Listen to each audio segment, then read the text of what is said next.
Contemporary music. Traditional. Contemporary. Traditional. Contemporary. Traditional music.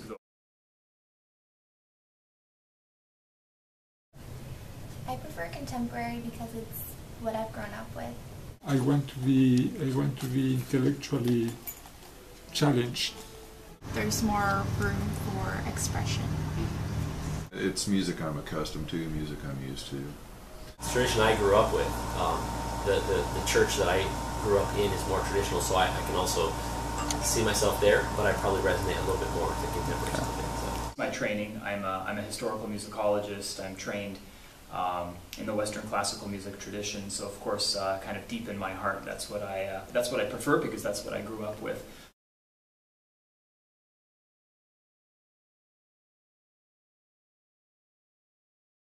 As far as the form and analysis, there still is a structure to the praise songs and the contemporary music. It's a little more basic than the hymns.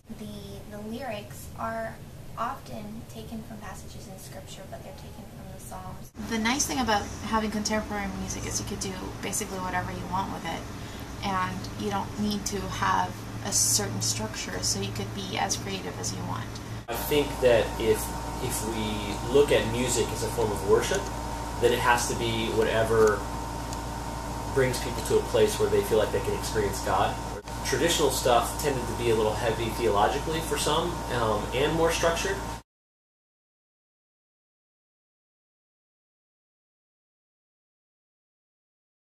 If you come with the idea that that music is going to be boring, it probably will be boring. But if you come with a different approach to it, I don't see anything boring. It's interesting to say that it's too slow. Sometimes I feel that contemporary, sometimes what they do in contemporary is just too slow for me, because it repeats too much, and it seems that it's never ending. The words are repeated 200 times, and so it's too slow for me. My brain goes to sleep. So you maybe don't understand it. I would say that those people aren't trying hard enough, because something is difficult to understand. I don't think provides an excuse to explain it away or to reject it as unworthy or unusable. There are plenty of things in our lives that are old that we still use. I mean, we're members of the greater Christian church. Our doctrines, and many of our doctrines are 2,000 plus years old, and we still strive to understand those.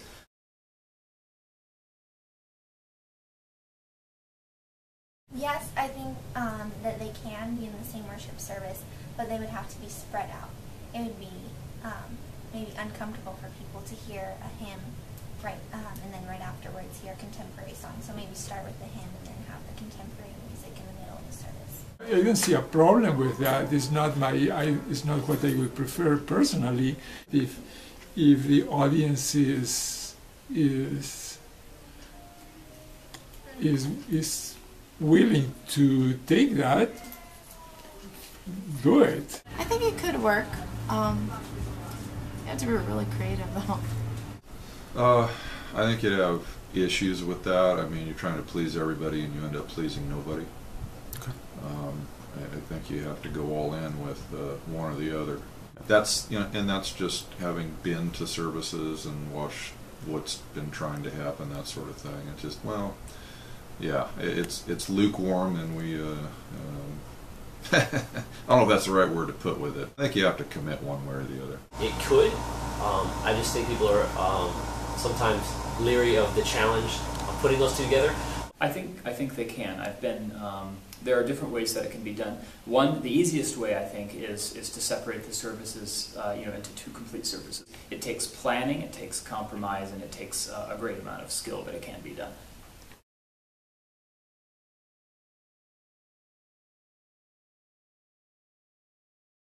I would try to find the middle ground, and then maybe have a Sabbath school session where it's all contemporary music, and a church service where it's predominantly hymns with a few less upbeat contemporary songs.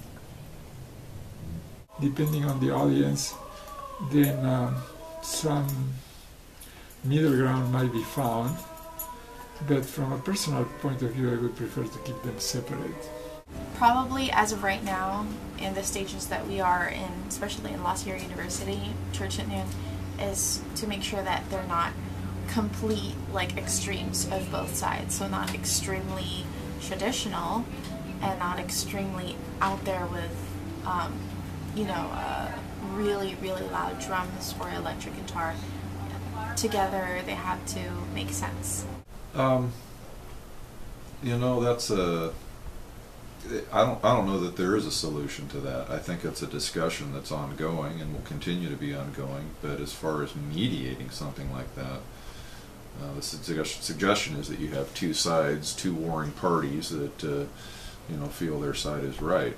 I think what it means to be a church and what it means to be community is to find a way to be unified and to find a way to encounter God and create spaces where people can encounter God as a church. And that means sometimes finding space for ways of worship that we don't always find most beneficial, and then also being able to allow space for others to worship in certain ways that they find beneficial, right? As a music minister or as a music leader or coordinator or wherever you find yourself, it is always a possibility. You have to bring both parties together. You really have to demand that the parties respect each other's opinions and preferences, and do your best. I guess the nature of a good compromise is that nobody will leave satisfied, and so if that's the way it has to be, I guess everyone will have to give what they think of as giving an awful lot away in order that we can be together. Because I think the ultimate good is the people of God worship together, all generations, all preferences, all styles. Yes, I think that we need to always be open to learn and grow on how we can be more responsible with our theology and more responsible with the messages that we're conveying, and to simply water down something in repetition or in sort of watered down theology isn't helpful to people that are singing it. So yes, I think it could benefit, both can benefit from being more contemporary, for being more depth theologically, and the traditional stuff from being more accessible in a worship and singing or musical type setting.